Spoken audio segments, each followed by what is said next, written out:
أعوذ بالله من الشيطان الرجيم بسم الله الرحمن الرحيم السلام عليكم ورحمة الله وبركاته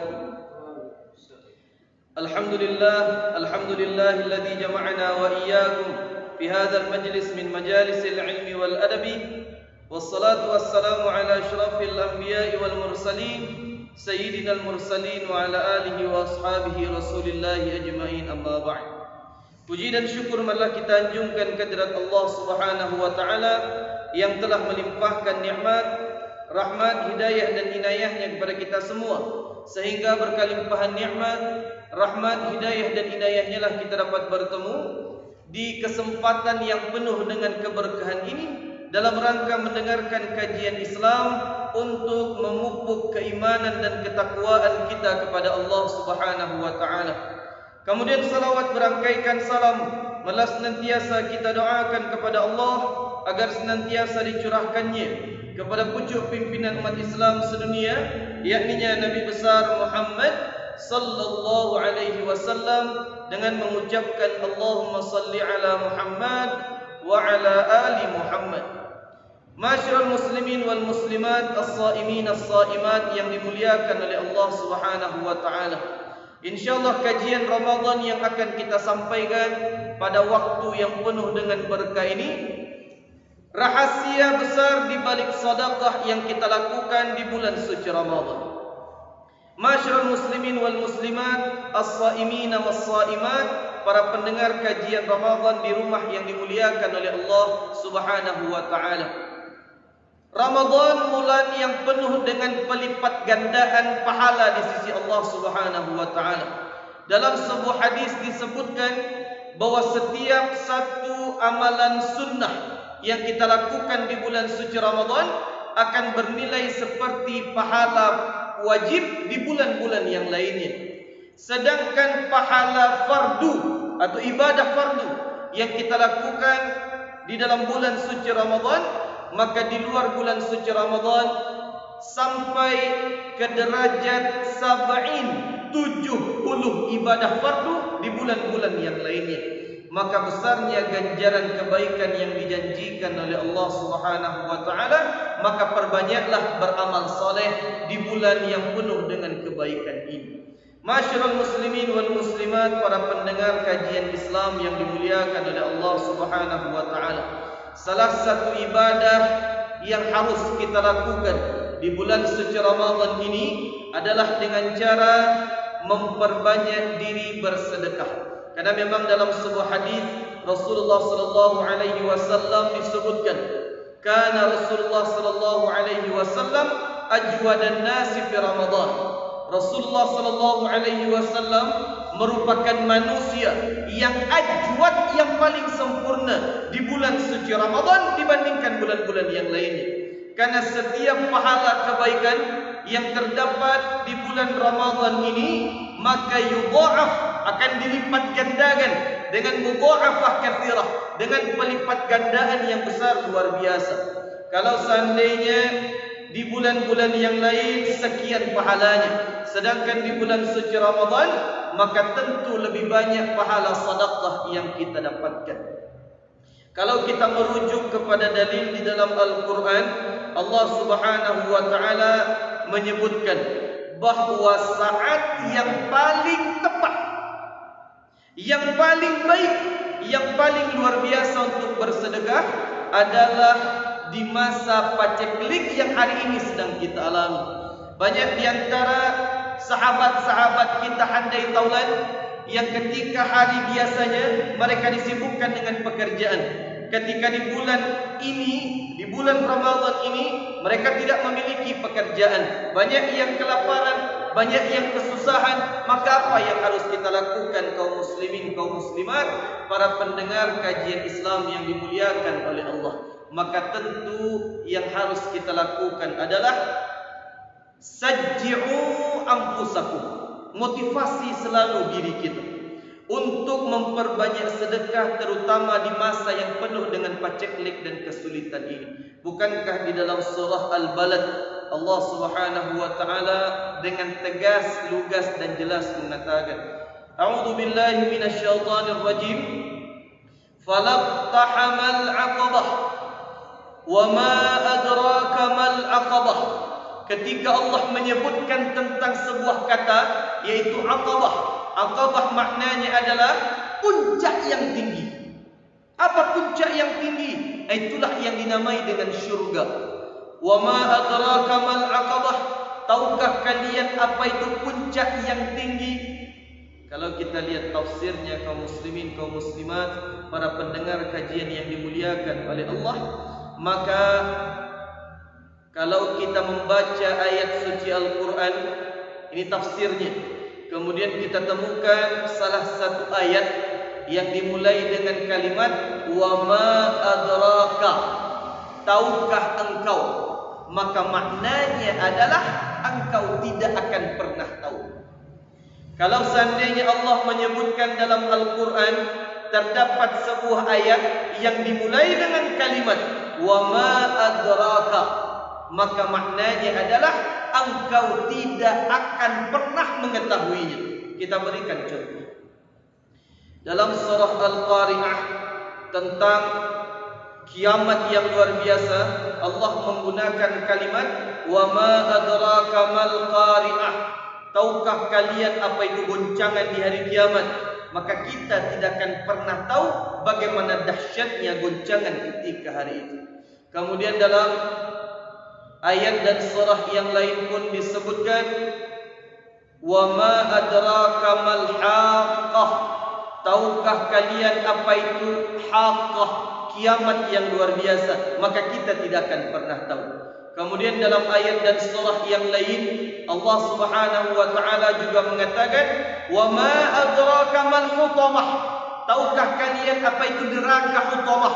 Maka maknanya adalah kita tidak akan pernah mengetahui tentang dahsyatnya neraka nantinya, atau hutamah, api yang sangat membara. Maka begitu pun dengan ayat ini wa ma adraka mal aqabah. Tahukah kalian apa itu puncak yang tinggi? Maka kita tidak akan pernah tahu. Tapi pertanyaannya adalah bagaimana cara untuk mendapatkan puncak yang tinggi tersebut yaitu syurga? Maka Al-Quran menjelaskannya. Cara yang pertama, fakku raqabah, merdekakan budak. Kalau ada orang yang dalam masa perbudakan, maka bebaskan dia, keluarkan harta kita. Ustaz, zaman kini dah ada budak lain Ustaz. Baca lain, ambil jalan dan kedua. Au it'amun fi yaumin dhi masghabah. Atau alternatif yang kedua, it'am, memberikan makan fi yaumin dhi masghabah, di masa yang penuh dengan kesulitan atau paceklik. Maka inilah saatnya kita keluarkan harta kita, kita keluarkan mungkin zakat yang ingin kita berikan, keluarkan. Kalau kita berikan sedekah makanan di masa ini yang penuh dengan ujian dan cobaan serta musibah, maka tentu ganjarannya lebih besar. Ustaz, apa selanjutnya Ustaz? Al-Quran mengatakan yatiman dha maqrabah. Yatim adalah anak yatim dha maqrabah, yang memiliki hubungan kedekatan dengan kita. Mungkin terdapat sanak family kita yang ayahnya meninggal, dia menjadi yatim, berikan bantuan. Kemudian ada anak yatim kita, kemudian ada handai taulan, kemudian keluarga jauh kita meninggal bapaknya, yatim dia, belum balik, maka berikan bantuan kepadanya. Kemudian berikutnya, au miskinan dha matrabah, atau orang miskin dha matrabah, yang miskinnya tidak keturunan. Kalau seandainya kita kembali melihat dari segi tafsir, maka yang dimaksudkan dengan matrabah itu terambil dari kata turab. Apa yang dimaksudkan dengan turab? Turab itu artinya debu, turab itu artinya tanah. Maka saking miskinnya orang ini, mungkin tidurnya di atas tanah, mungkin rumahnya saking buruknya luar biasa. Maka inilah golongan orang-orang yang kita berikan dan keluarkan harta kita. Maka ingat kaum muslimin, kaum muslimat yang dimuliakan oleh Allah Subhanahu wa taala, keluarkan harta kita, keluarkan zakat kita, keluarkan makanan untuk mereka, kemudian keluarkan sesuatu yang bisa dimanfaatkan oleh mereka. Kalau kita berikan, insya Allah kita mendapatkan aqabah atau puncak yang tinggi. Ustaz, ambonio bersedekah Ustaz, ambonio memberikan makanan, tapi sayang ambo saja tak punya makanan Ustaz. Ambonio magiah sedekah, infak, wakaf, makanan, tapi keluarga pun susah Ustaz. Ambonio memberikan mereka bantuan, tapi piti ambo saja tak ada Ustaz. Apa caranya?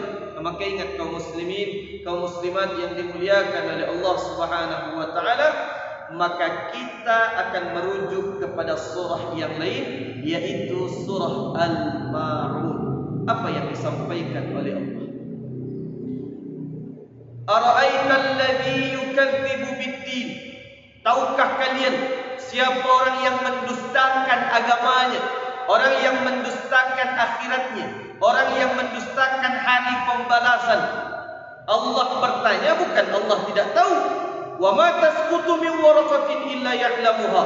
Tidak satu daun pun yang gugur kecuali Allah tahu dia gugur. Allah bertanya bukan berarti Allah tidak tahu. Allah bertanya hanya untuk memberitahu kita. Tahukah engkau siapa yang mendustakan agama? Kami tidak tahu ya Allah. Kalau engkau tidak tahu, maka akan saya bagi tahu. Itu maknanya. Jadi ara'aital ladzi yukadzibu bid-din. Tahukah kalian siapa orang yang mendustakan hari pembalasan atau mendustakan agamanya? Kemudian Allah mengatakan pada lanjutan ayatnya, fadzalikal ladzi yad'ul yatim. Itulah orang-orang yang menghardik anak yatim. Ayat ini memiliki asbabun nuzul. Karena dulu di zaman Rasulullah sallallahu alaihi wasallam terdapat pemuka-pemuka Quraisy kota Mekah. Salah satunya adalah Abu Sufyan. Abu Sufyan yang nanti dia masuk Islam ketika Fathu Makkah, penaklukan kota Mekah. Ketika kebiasaan orang-orang Quraisy Makkah dahulunya, kalau mereka mengeluarkan pemberian atau memberikan bantuan, itu bukan untuk orang miskin, tapi untuk sesama orang kaya di antara mereka. Maka dikisahkan suatu hari ketika terdapat mereka membagikan makanan, mereka membagikan uang, mereka memotong hewan ternak, unta dan lain sebagainya, kemudian dibagikan makanan. Kemudian ada satu orang anak yatim yang datang kepadanya, berikan saya makanan, berikan saya bantuan. Kemudian orang-orang pemuka Quraisy tersebut mengatakan, menghardik anak yatim. Bahkan disebutkan dalam riwayat bahwa mereka mendorong anak yatim tersebut. Maka inilah orang-orang yang mendustakan agama yang pertama. Jangan kalian hardik anak yatim, jangan kalian dorong mereka, jangan kalian sakiti anak-anak yatim. Sedangkan ayat berikutnya, orang-orang yang mendustakan agama atau hari pembalasan berikutnya adalah wala yahuddu ala ta'amil miskin. Adalah orang yang tidak mengajak orang lain dalam mengeluarkan hartanya. Ini hikmah yang luar biasa. Kalau kita tidak mampu bersedekah, kalau kita tidak mampu mengeluarkan harta, mungkin memang karena kondisi keterbatasan dari harta kita, mungkin kita tidak bisa memberikan orang-orang miskin makanan. Kalau saja kita ingin terhindar dari gelar pendusta agama, minimal aqallu syai' minimal kita ajak orang lain untuk mengeluarkan hartanya. Kita berikan contoh. Misalkan kita miskin, tidak memiliki harta, uang kita pas-pasan, kemudian kita hidup dalam kesederhanaan. Kemudian kalau kita ingin selamat dari gelar pendusta agama atau pendusta hari akhir, apa yang harus kita lakukan? Yahuddu ala ta'amil miskin. Ajak orang lain untuk mengeluarkan hartanya. Pak, Bu, marilah. Ambo lihat ibu jual pak banyak pitih. kemudian omsetnya besar, kemudian income pendapatan banyak sekian puluh juta, bahkan setiap hari pendapatannya besar. Kemudian kita sampaikan, Pak, Bu, ambo lihat di ujung komplek rumah kita ada orang miskin, ada anak yatim yang pendidikannya terlantar, orang tuanya tidak ada, makan susah, kebutuhan hidup luar biasa. Kemudian kita ajak orang lain, Pak, ambo mencari anak tu ibu ambo. Apa dek banyak pitih, agiahlah orang-orang yang miskin itu. Tolong bantu pendidikan anak yatim itu. Ambo dia tak punya pitih. Kalau ambo punya pitih, ambo agiah bantuan. Maka dengan cara tersebut kita sudah selamat dari gelar pendusta agama. Minimal kalau tidak mampu kita memberi, ajak orang lain untuk mengeluarkan hartanya. Maka hikmah besarnya adalah kalau kita ingin mendapatkan akabah, puncak tertinggi, syurga yang luar biasa yang mengalir di bawahnya sungai-sungai, maka yang harus kita lakukan adalah keluarkan harta kita, bukan sekedar mengajak orang lain, tapi keluarkan harta daripada yang kita miliki. Kalau seandainya kita ingin selamat dari gelar pendusta agama, maka minimal kita ajak orang lain kalau tidak memiliki harta dalam mengeluarkan sedekah. Maka hikmah besarnya adalah minimal kita jangan diam melihat kesulitan yang dialami oleh saudara-saudara kita. Dengan cara tersebut, insya Allah, maka kita, keluarga kita dan seluruh sahabat-sahabat kita serta keluarga besar menjadi orang-orang yang dekat dengan Allah Subhanahu wa taala, orang-orang yang nanti ketika mereka wafat selamat dari gelar pendusta agama dan selamat dari azab api neraka, mendapatkan akabah puncak tertinggi yang Allah berikan kepada mereka. Masyarul muslimin wal muslimat, para pendengar kajian Ramadan di rumah yang dimuliakan oleh Allah Subhanahu wa taala. Kemudian berikutnya yang ingin kami sampaikan adalah besarnya ganjaran kebaikan sedekah itu. Kalau seandainya ada di antara kita para pendengar kajian yang sudah ingin berangkat ke Timur Tengah, berangkat ke Makkah Madinah untuk melaksanakan ibadah haji dan ibadah umrah, kita ingin melaksanakan bertemu di Baitullah, di Ka'bah Al-Musyarrafah, tapi sayang Ka'bah Makkah Madinah hari ini, detik ini ditutup dari khalayak ramai. Kenapa?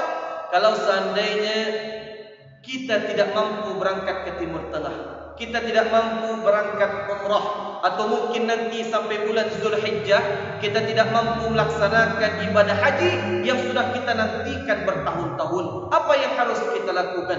Para ulama mengatakan, kalau seandainya kita tidak mampu tawaf mengelilingi Ka'bah, maka pahala yang setara dan sangat-sangat besar kelilingi tawaf di komplek kita, tawaf di sekitar rumah kita. Kita lihat keadaan orang-orang miskin, kita lihat keadaan mereka yang membutuhkan makanan, orang-orang yang perlu asupan makanan. Kalau seandainya sudah kita berikan mereka, sudah kita laksanakan tawaf, kita niatkan sebagaimana saya tidak mampu tawaf di Ka'bah, ya Allah, detik ini saya tawaf mengelilingi komplek rumah saya. Saya cari orang-orang miskin, saya berikan mereka makanan, maka insya Allah pahala yang kita dapatkan lebih besar dibandingkan tawaf di sekitaran Ka'bah Al-Musyarrafah.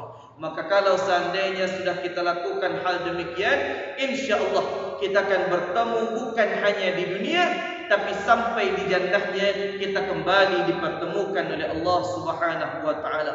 Kemudian yang terakhir, kaum muslimin, kaum muslimat yang dimuliakan oleh Allah Subhanahu wa taala.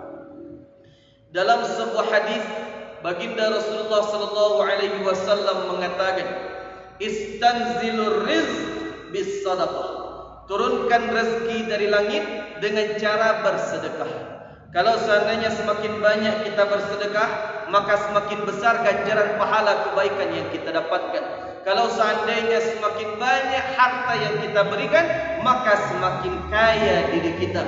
Karena sedekah tidak pernah membuat seorang hamba miskin, melainkan akan semakin terkumpul pundi-pundi keuangan yang dia miliki. sehingga harta yang dia punya memiliki keberkahan tersendirinya, sehingga Allah Subhanahu wa taala akan menjadikan harta yang kita kumpulkan menjadi ladang kebaikan nanti kita bertemu Allah Subhanahu wa taala.